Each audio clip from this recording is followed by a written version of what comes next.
Keeper, and welcome back to On Air. I'm so glad you could join me. Today, 3 exciting stories, 3 explosive stories. Number 1, race in direct selling media. As we look at the LA Times explosive story on unmasking the Academy Awards, where they took a look at those who are voting and how racially that determines who wins the Academy Awards. Interesting. The numbers that they have racially and who's voting compares extremely favorable to those people that make up the direct selling corporate side of the industry. Also, number 2, direct selling owners now becoming super PAC donors that are now more powerful than the candidates themselves. Can you imagine that? Direct selling owners pouring in so much money that they are now more powerful than our political candidates. Also, as Direct Selling Live prepares for its announcement of the Women of Power, the Power 30, next month, we look at Women of Power, Power 30, number 13, Catran-Phelps, here today on Air with Keeper. Be right back.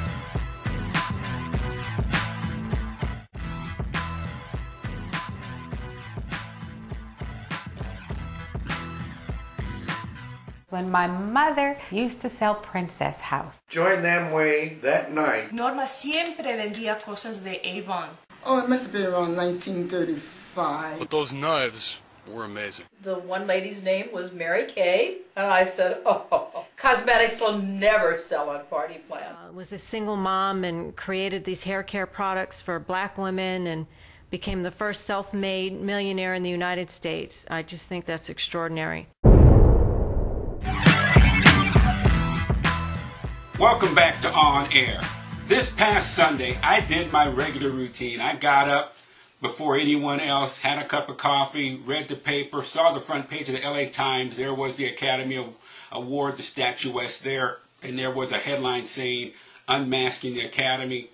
I didn't get into that story. I looked quickly at the business section. Then I went to the sports section to see what was going on and if the Lakers could ever get themselves together. A little bit later, my wife comes down and she does what she typically does. She gets up right away. She sits at the dining room table. She has her tea. She doesn't drink coffee, but she had her tea. And she looked at the LA Times article on the front page, Unmasking the Academy. And she really started getting into it. A little later on, she says, you know, Keeper, you really should be reading this article. And I said, oh, okay, I'll get around to it. She said, no, you really need to be looking at this article.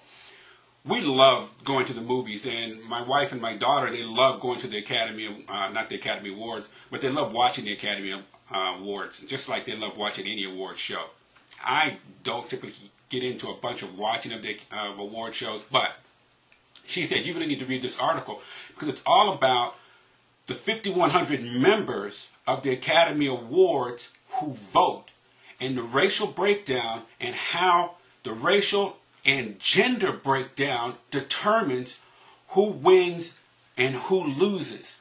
I'm going to read the first part of this LA Times article. Here it is, LA Times Sunday edition, Unmasking the Academy. It goes on to say, I'm just going to read the first couple of paragraphs, because there are some really staggering numbers that really compare so closely to what happens in direct selling boardrooms. As you know, I've been doing a story on women in the boardroom. They're just missing, and race in the boardroom. But more importantly for our media, race and how it plays to stereotypes, who gets recruited, how our people look at direct selling is so important. Hollywood drives a lot of that, even for those of us in our direct selling media, in our direct selling companies. Hollywood drives a lot because it's all about image. It's all about who's portrayed the most, and more importantly, how they are portrayed.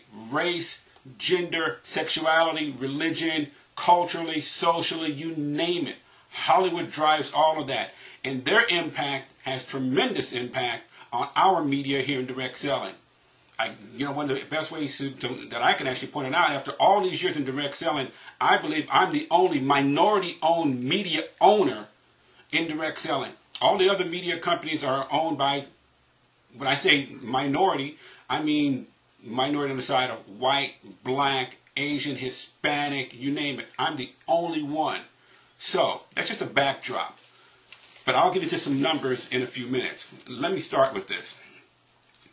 When the names of the winners are revealed on Oscar night, months of suspense gives way to tears, smiles, and speeches. Yet when the curtain falls, one question remains: who cast the votes? About 37 million people tuned into the Academy Awards last year, and a great deal rides on the show's outcome. Winning a Golden Statuette can vault an actor to stardom, add millions to a movie's box office, and a boost to studio's prestige. Yet the roster of only 5,765 voting members of the Academy Motion Picture Arts and Sciences is a closely guarded secret. Even inside the movie industry, intense speculation surrounds the Academy's composition and how the influence determines who's nominated and who wins Oscars. The organization does not publish its members list, not even to its own members. I have to tell you, said Academy Award member Viola Davis, nominated for lead actress this year for The Help, I don't even know who is a member of the Academy. A Los Angeles Times study found that Academy voters are markedly less diverse than the public. Very similar to the media here in direct selling when it comes to portraying who is in and who isn't.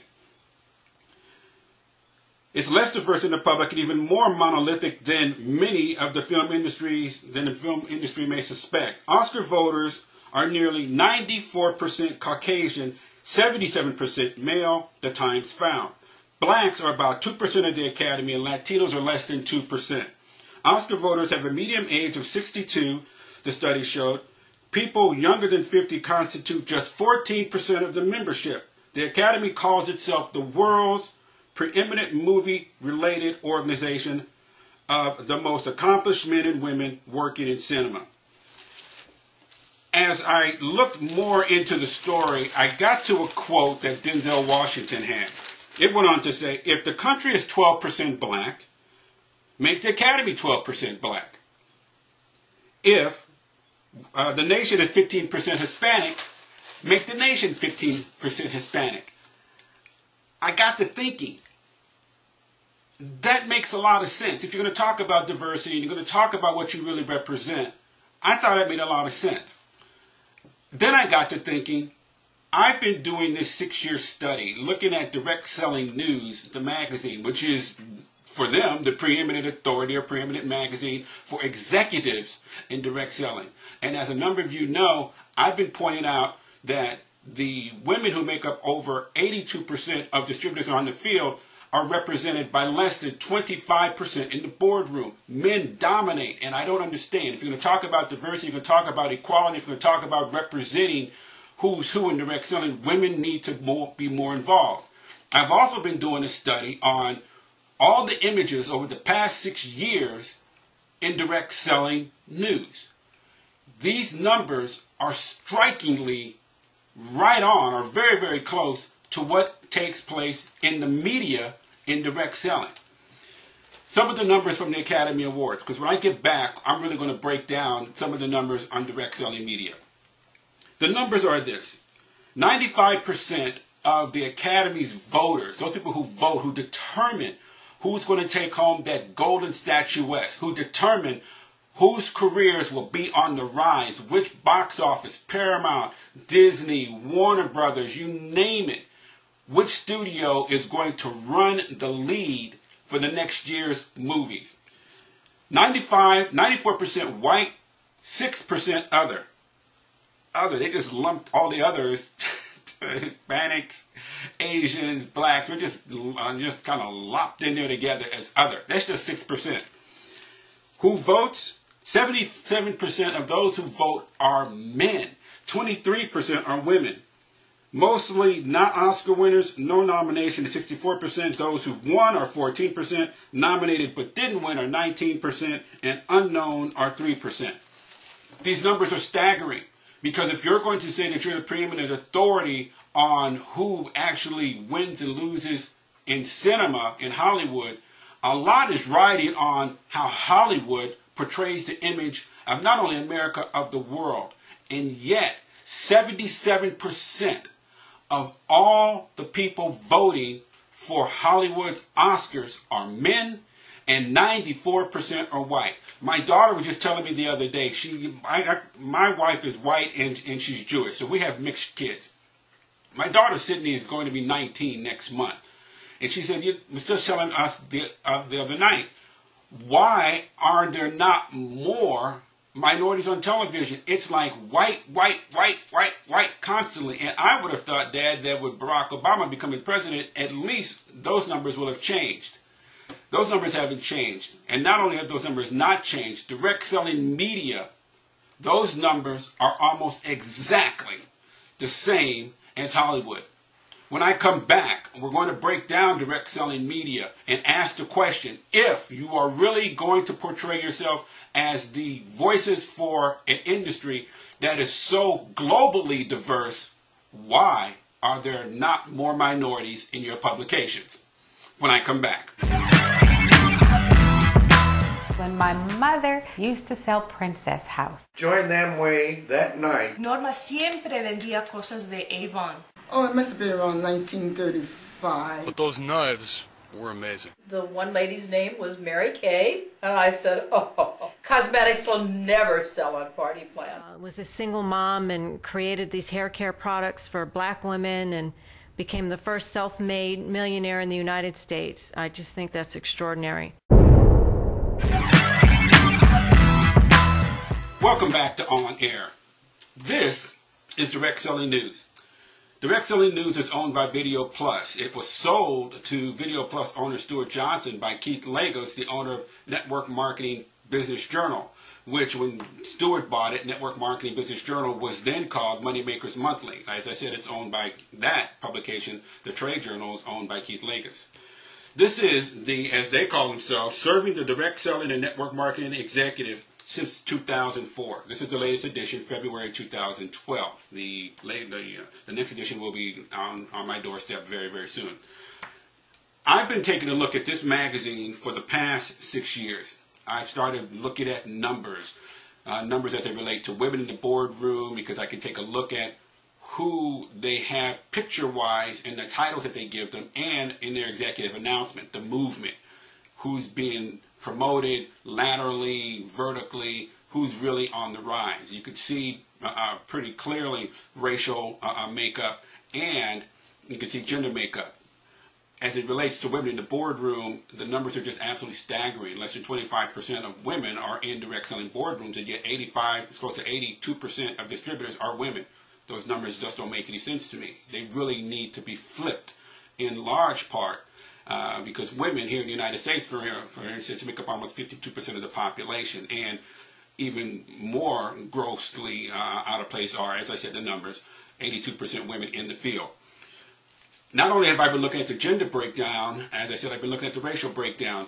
And when you look at Hollywood and the images that are portrayed in Hollywood and how they determine who rises and who falls here in the United States, because a lot of it is about image. Magazines like Network Marketing Business Journal, as I said, used to be called Moneymakers Monthly, and Direct Selling News go a long way in determining how executives view the global sphere and who they're going to go after. It also does a lot to tell who is more upwardly mobile, which race is more apt to join their company, and how they create their products and compensation plans and who they target. As I said, I've been doing a 6-year study looking at all of this from direct selling news standpoint, because as it relates to Network Marketing Business Journal, it's very rare that you're going to find anyone of color ever in this publication, which I'm sad to say, because I know Keith very well. I like him a lot, and we don't always agree on things, but he's just a great guy. I like him tremendously. I have a lot of fun with him, actually. And when I go out to Chicago, I usually stay with him.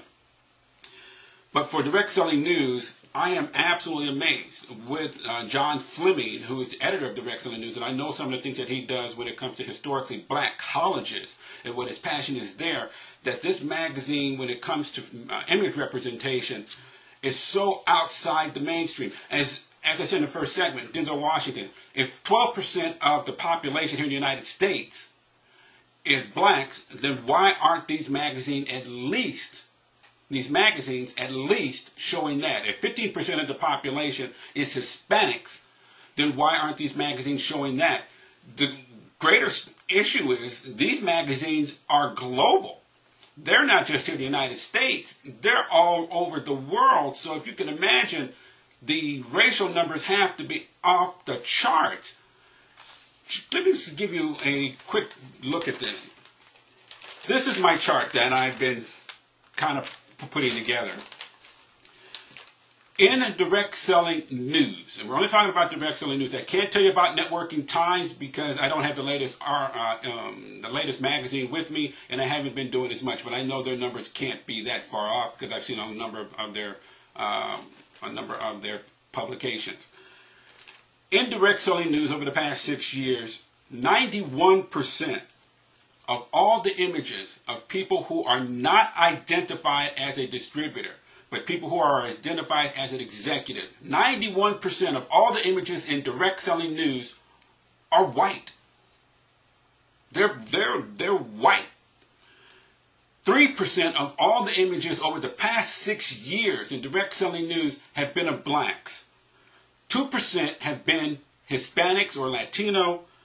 3% have been Asian. And 1% approximately have been Indian. As I said, when my wife started reading the article to me about unmasking the academies this past Sunday, the LA Times front page article, it really started to click in my head. These numbers are so close in a number of ways to what's happening here with our media. We've got some media that just doesn't even have minorities in it. It's extremely rare. That's, like I said, my very good and close friend, my dear friend Keith Lagos. It just doesn't happen all that much. I think I'm probably the person who's been in it the most, and I haven't been in Network Marketing Business Journal in the past 4 years. That's not to say because it's an ass. He certainly asked. I just haven't found the right mixture to bring something. But direct selling news, you're representing the executives in direct selling. These are the same executives that are going to determine who they're going to recruit, who they're going to hire from a gender standpoint, from a racial standpoint. 91% of all the people in this magazine that have been identified as an executive are white. 3% black, 2% Hispanic, Latino, 3% Asian, and 1% Asian. We've got to do better. We've got to do better. As I said, to my knowledge, I am certainly the only black-owned media owner in direct selling, and possibly here the only minority-owned media owner in direct selling here in the United States. Is that just to give it some color? No, but it's not bad. It's just that a different perspective is needed. I think direct selling news, their mindset is a lot older than mine. I think willing to tackle the really big issues like race, like politics, like religion, and like gender inequality here in direct selling. I think if you're really going to be the industry for everybody, you need to portray everyone fairly, and you need to do it in a way that can be used in marketing efforts in a way that enhances the industry. Because I got to tell you, if our media doesn't handle the image issue correctly, there's just no way our associations can. As I said, Hollywood determines who is popular, who's the flavor of the month from a racial standpoint, actor standpoint, actress standpoint. Our media does the same thing. When I come back, we're going to do the story on direct selling owners, those people who are now becoming more powerful than our politicians here in the United States. It has a tremendous impact on who may potentially be the next president and possibly the next most powerful person in the world. When I come back. When my mother used to sell Princess House. Join them way that night. Norma siempre vendía cosas de Avon. Oh, it must have been around 1935. But those knives were amazing. The one lady's name was Mary Kay, and I said, oh, cosmetics will never sell on party plan. Was a single mom and created these hair care products for black women and became the first self-made millionaire in the United States. I just think that's extraordinary. Welcome back. Today in the New York Times, a story is being run called GOP Campaigns Grow More Dependent on Super PAC Aid. what this story is all about. It's telling how the super PACs are pouring in so much money that our candidates are becoming more and more beholden to them, that they have now become more powerful than the candidates. Yesterday's story, it was reported that, for instance, Mitt Romney spent almost $19 million during the month of January for his campaign. However, so far this year, the month of February, he's raised less than $7 million.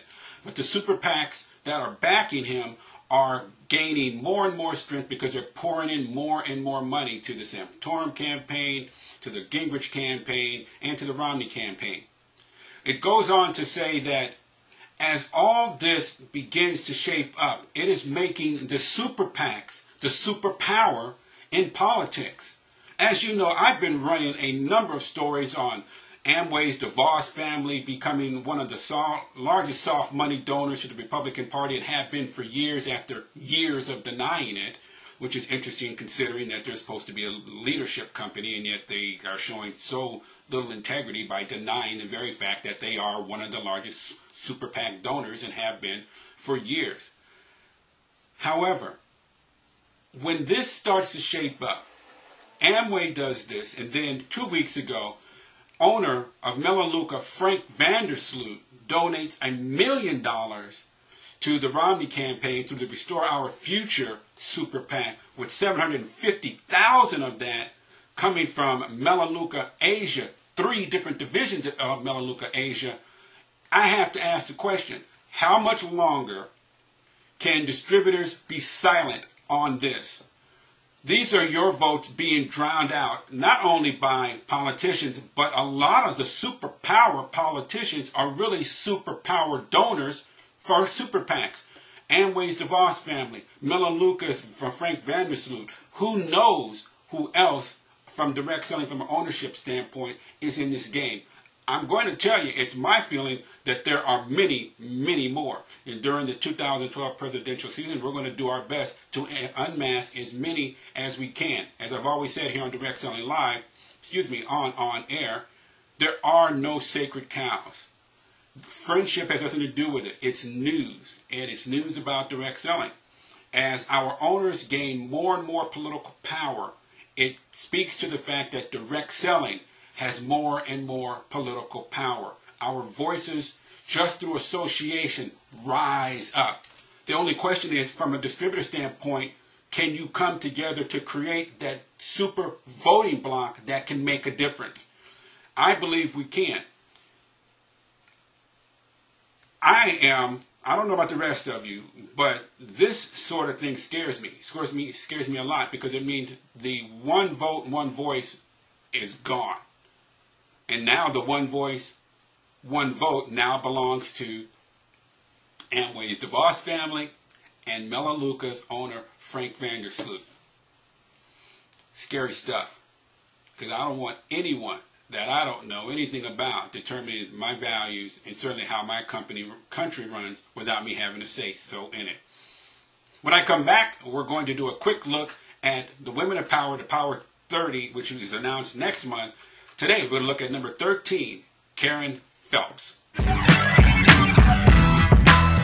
No family can survive on 2 incomes anymore, let alone 1. If you are supplementing your family's income working from home, then tune into The Cash Flow Show, Direct Sales Radio. Host Deb Bixler brings you sales tips, lead generation systems, and best business practices that guarantee direct sales success. Whether you're looking for a little extra cash or a career change, The Cash Flow Show, Direct Sales Radio will give you proven systems that will work in your home business. The Cash Flow Show, every Wednesday at 8 p.m. Eastern Time, 5 p.m. Pacific Time on World Talk Radio Variety. As you know, next month on March 8th, International Women's Day, Direct Selling Live is going to announce its 3rd annual Women of Power, the Power 30. As a lead up to that, Direct Selling Live, along with On Air, is looking at the first 14 women on the list, because that will take us up to March 8th. Who knew? Anyway, yesterday we looked at Deb Bixler, number 14. Today we're going to do a quick look at Karen Phelps. Karen Phelps is one of the preeminent authorities on party plans in all of direct selling. She's been in direct selling for over 30 years. She really, really knows her business. She has spoken to thousands, and so many women not only follow her because of her sage advice, but they also follow her because of what she represents to them. She represents a tremendous leader, a person with a lot of courage, and one that they feel that they can depend on, and one that they also feel can be trusted to deliver good, salient information that they can use.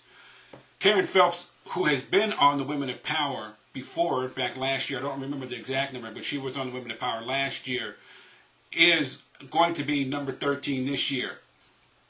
The Women of Power is something that we're really, really proud of here at Direct Selling Live, and I'm really happy that here on air I could do a little bit about it, because it really speaks to one of the things that I like to talk about the most, the inequality of women and recognition for women here in direct selling. Why something like this hasn't been done before, I don't know, but I'm really happy that I've had the opportunity to do it. And I'm also really happy to be able to spotlight someone who's really, really special, like a Karen Phelps. Karen Phelps, you have done an outstanding job, and I just hope that you continue doing what you're doing, because so many women really depend on you to be the superstar that you are. That's it for today's show. Tomorrow is going to be another exciting one, and we will also be looking at Women of Power, Power 30, number 12. Have a great day.